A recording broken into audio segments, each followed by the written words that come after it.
Praise the Lord. सभी विश्वासी भाई बहनों को प्रभु यीशु मसीह में जय मसीह की। बाइबल शिक्षा चैनल पर आप सभी का स्वागत है। हमारे इस चैनल को देखने के लिए आप चैनल को सब्सक्राइब करें और बेल आइकन के ऑल बटन को ज़रूर दबाएं, तभी आपको हमारी आने वाली हर वीडियो का नोटिफिकेशन मिलता रहेगा। आज मैं आपके लिए बाइबल की पुस्तक से निर्गमन अध्याय 14 को लेकर आई हूँ, लाल समुद्र का 2 भाग होना। तो चलिए भाइयों बहनों, हम वीडियो को स्टार्ट करते हैं। बाइबल दर्शाती है यहाँ कि यह उस समय की बात है जब मूसा इजराइलियों को फिरौन की गुलामी मिस्र से छुड़ाकर ले जा रहा था। तब यहोवा ने मूसा से कहा कि वे इजराइलियों को समुद्र के तट के पास अपने डेरे खड़े करने को कहे। इसके विषय ऑलरेडी हमारे चैनल पर एक वीडियो अपलोडेड है जिसका टाइटल है मूसा। उसका लिंक भी डिस्क्रिप्शन बॉक्स में दे दिया गया है और विस्तार से समझने के लिए आप हमारी उस वीडियो को भी देख सकते हैं। आज हम यहाँ एक अलग विषय पर चर्चा करेंगे। तो चलिए हम आगे बढ़ते हैं। जिस मार्ग से मूसा इजराइलियों को ले जा रहा था उसी मार्ग में एक विशाल समुद्र भी था। तब यहोवा ने मूसा से यह भी कहा कि जब इजराइली समुद्र तट के किनारे अपने डेरे खड़े करेंगे तब मैं फिरौन के मन को कठोर कर दूंगा ताकि वह फिर से उनका पीछा करे, क्योंकि भाइयों बहनों पहले भी यहोवा ने ही फिरौन के मन को बदल डाला था, उस पर विपत्तियां डालकर कि वे इजराइलियों को अपनी गुलामी में से जाने दें। और अब भी परमेश्वर कहते हैं कि मैं फिरौन के मन को कठोर कर दूंगा कि वह फिर से इजराइलियों का पीछा करे, और तब समस्त इजराइली और फिरौन की सेना के बीच मेरी महिमा होगी और मिस्री जान लेंगे कि मैं ही यहोवा हूँ। क्योंकि भाइयों बहनों वे अब तक नहीं जान पाए थे कि जो परमेश्वर इजराइलियों को उनकी गुलामी से छुड़ाकर ले जा रहा है वही सच्चा और जीवित परमेश्वर है, और ना ही इजराइली भी पूरी तरह अब तक विश्वास में बढ़ पाए थे। इसीलिए परमेश्वर ने मूसा से ऐसा कहा। तब उन्होंने वैसा ही किया, अर्थात समुद्र के तट के पास ही अपने डेरे खड़े किए। जब मिस्र के राजा फिरौन को यह समाचार मिला कि वह लोग भाग गए हैं, तब फिरौन और उसके कर्मचारियों का मन उनके विरुद्ध पलट गया और वे कहने लगे कि हमने ये क्या किया कि इजराइलियों को अपनी दास्ता से छूटकर क्यों जाने दिया। तब उन्होंने अपने रथ व सेना को संग लिया, वरन उन्होंने मिस्र के सबसे अच्छे वाले रथ लिए और उन पर सरदार बैठाए और इजराइलियों का फिर से पीछा किया, क्योंकि परमेश्वर ने आप ही फिरौन का मन कठोर कर दिया था कि वह फिर से इजराइलियों का पीछा करे। जबकि पहले इसी फिरौन ने आप ही मूसा को कहा था कि तू सभी इजराइलियों को लेकर मिस्र से निकल जा, जब उस पर यहोवा ने विपत्तियां डाली थी। और अब यही फिरौन फिर से उन्हीं के पीछे उन्हें पकड़ने चल दिया। जरा आप सोचें कि क्या अब फिरौन को विपत्तियों का डर नहीं था जो पहले यहोवा ने उस पर डाली थी? नहीं, क्योंकि परमेश्वर ही मनों को अपनी महिमा के लिए भी मोड़ने वाला परमेश्वर है। यहाँ ध्यान दे एक बात कि परमेश्वर अपनी योजनाओं को पूरा करने के लिए शैतान को भी इस्तेमाल कर सकता है, कि जब शैतान किसी मनुष्य को सताता है तब फिर परमेश्वर उस मनुष्य के सामने भी और शैतान के सामने भी अपनी महिमा को सिद्ध कर पाते हैं, ताकि वह पूरी तरह विश्वास कर पाए कि वही सच्चा परमेश्वर है, उसे छोड़ कोई और नहीं। इसी प्रकार परमेश्वर ने फिरौन पर व उसकी समस्त मिस्री सेना पर जाहिर करने के लिए कि वही सच्चा परमेश्वर है, उसके मन को पहले कठोर किया, फिर अपनी महिमा वहां समस्त इजराइलियों पर व मिस्रियों पर प्रकट की। किस प्रकार, यह आगे हम देखते हैं। जब फिरौन वहां इजराइलियों के निकट आ पहुंचा और जब इजराइलियों ने आंखें उठाकर देखा कि मिस्री सेना फिर से हमारा पीछा किए चले आ रही है, तब इजराइली अत्यंत डर गए और चिल्ला चिल्लाकर यहोवा की दुहाई देने लगे और मूसा से कहने लगे कि क्या मिस्र में कब्रें कम ना थी जो तू हमको वहां से मरने के लिए जंगल में ले आया? तूने हमसे ये क्या किया कि हमको मिस्र से निकाल लाया? और वे इस प्रकार कुड़कुड़ाने लगे, यह कहकर कि क्या तुझसे नहीं हम कहते थे कि हमें रहने दे, यही हम मिस्रियों की सेवा कर ले। हमारे लिए जंगल में मरने से तो अच्छा था कि हम मिस्रियों की सेवा कर लेते। इस प्रकार इजराइली मूसा के सम्मुख बुड़बुड़ाने लगे, जबकि इससे पहले परमेश्वर ही उन्हें जंगल के मार्ग से फिरौन की गुलामी से छुड़ा कर लाया। और उन्होंने खुद ही देखा भी था कि किस प्रकार परमेश्वर ने फिरौन पर व उसके राज्य पर विपत्तियां भेजी थी, और किस प्रकार परमेश्वर आग का खंभा बनकर और बादल का खंभा बनकर रात दिन उनकी अगुवाई भी करता रहा। यह सब देखते हुए भी इजरायलियों ने जब फिरौन को वापस अपने पीछे आते देखा और आगे लाल समुद्र देखा तो वह डर के मारे कुड़कुड़ाने लगे। मेरे प्रियो, ऐसा ही होता है ना कभी कभी हमारे साथ भी, कि हम भी परिस्थितियों को देखकर, कठिन समयों को देखकर डर जाते हैं और कुड़कुड़ाने लगते हैं। हमारे विश्वास में भी उस घड़ी घटी आ जाती है, जबकि भूल जाते हैं कि किस प्रकार परमेश्वर हमें शैतान की गुलामी से, जहां हम वर्षों से पड़े थे और अंधकार में अपना जीवन बिता रहे थे और श्रापों में घिरे थे, वहां से परमेश्वर जब हमें छुड़ा के ला सकता है तो वह आगे भी हमें क्यों ना संभालेगा। आज भी कहीं कहीं कठिन समयों में हमारा विश्वास डगमगा जाता है और हम सिचुएशंस में कुड़कुड़ाने लगते हैं, जबकि यह एक गलत विचारधारा है। हमें ऐसा बिल्कुल भी नहीं करना चाहिए। जो परमेश्वर हमें बरसों की गुलामी से, बंधनों से, श्रापों से छुड़ाकर अपने राज्य में ले जा रहा है, वह हर परिस्थिति में हमें संभालने के योग्य भी है। हमें उस पर पूरा विश्वास रखना चाहिए।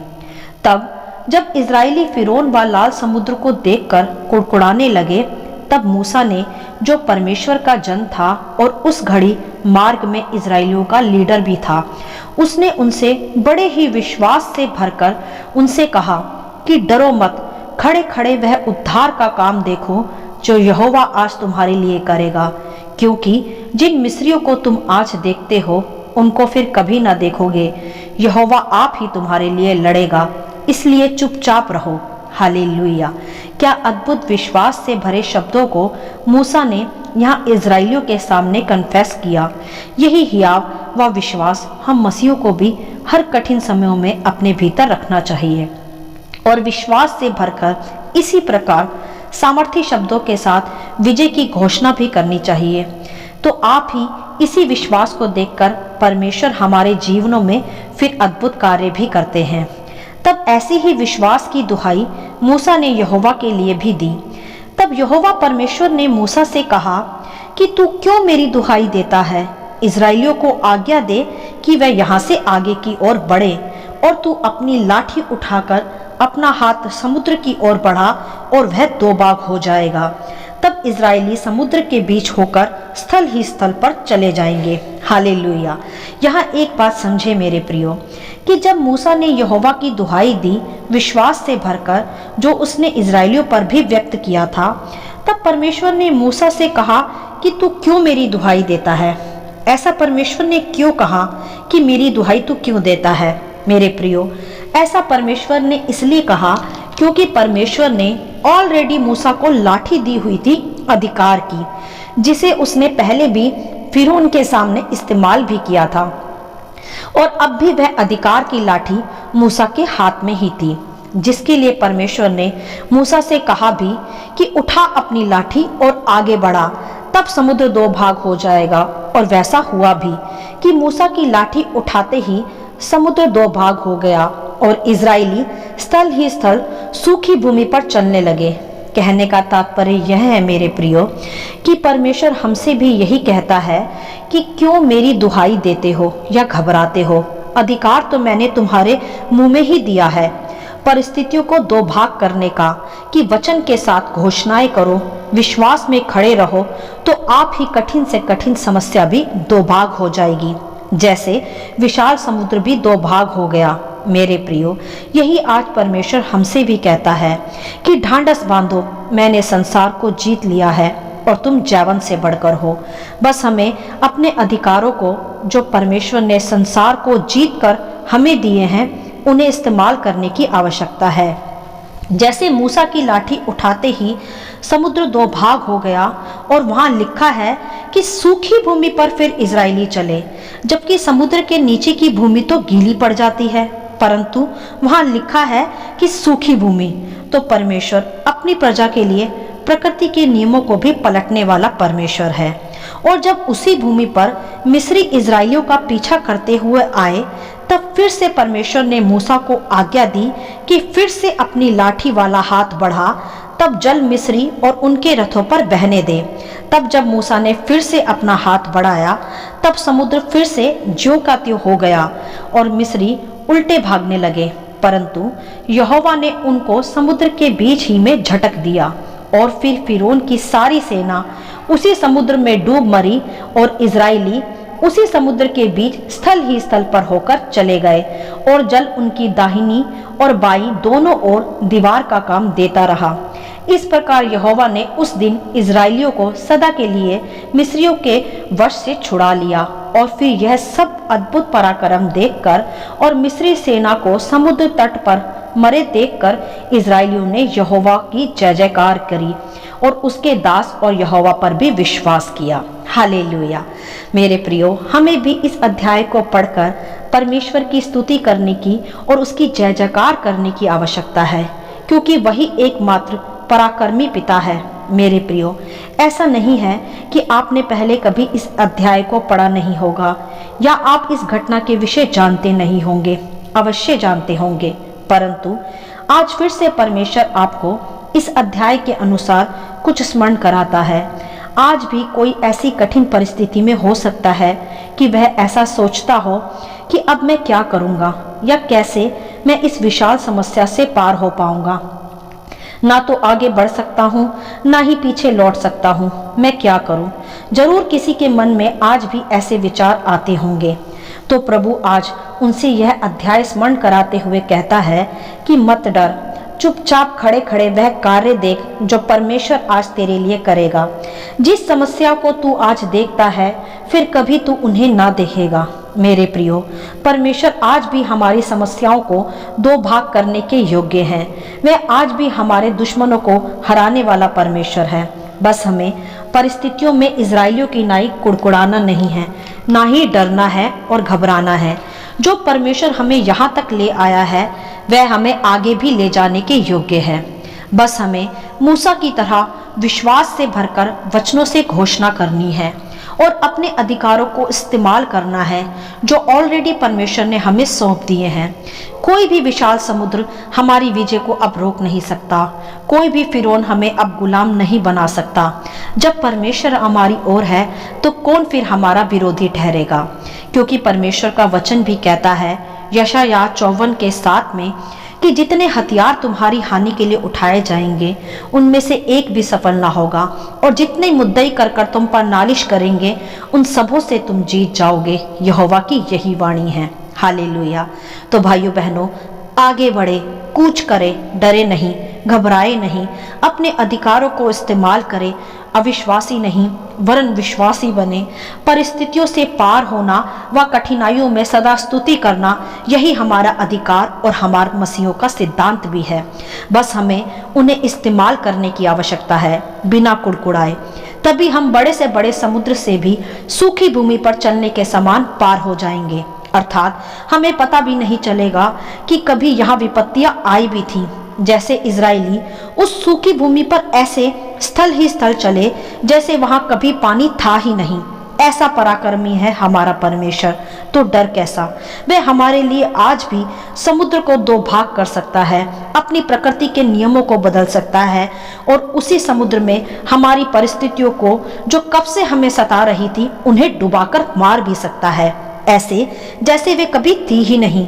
जैसे प्रभु ने कहा भी कि जिन मिस्रियों को तुम आज देखते हो उन्हें फिर कभी ना देखोगे, और वैसा हुआ भी। वे सभी समुद्र में डूब मरे।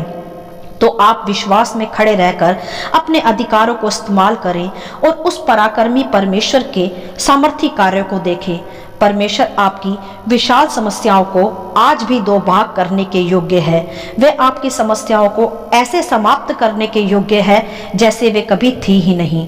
मेरे प्रियो, आज भी खड़े रहें उसके विश्वास में, उसकी आत्मा से भरकर, उसके वचनों से भरकर अपनी हर एक परिस्थितियों को डांटे और आज्ञा दें कि वे आपके सामने से चली जाए, तो ऐसा अवश्य हो जाएगा। हालेलुया। आशा करती हूँ इस अध्याय का संक्षिप्त विवरण आप सभी को समझ में आया होगा। परमेश्वर आपको अपनी पवित्र आत्मा की भरपूरी से सदा भरता रहे। यदि आप चाहते हैं कि दूसरे भी इन्हें सुनकर आशीष पाएं, तो आप दूसरों के साथ भी इसे शेयर कर सकते हैं, क्योंकि हमारे प्रभु यीशु मसीह की यही इच्छा है। आमीन and God bless you all.